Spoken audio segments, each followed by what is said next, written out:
Hello বন্ধুরা, simple drawing চ্যানেলে তোমাদেরকে স্বাগতম। বন্ধুরা, আজকের এই ড্রয়িং ভিডিওতে খুবই সুন্দর করে একটি গোলাপ ফুল আঁকার চেষ্টা করব।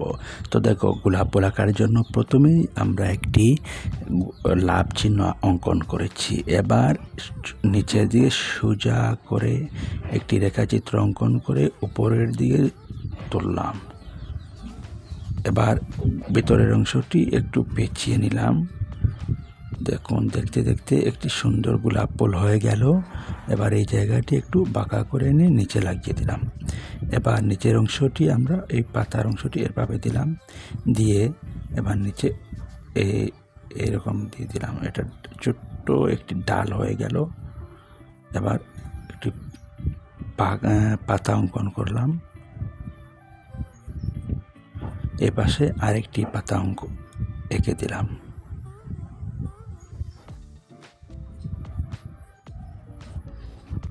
আজকে এই পর্যন্ত।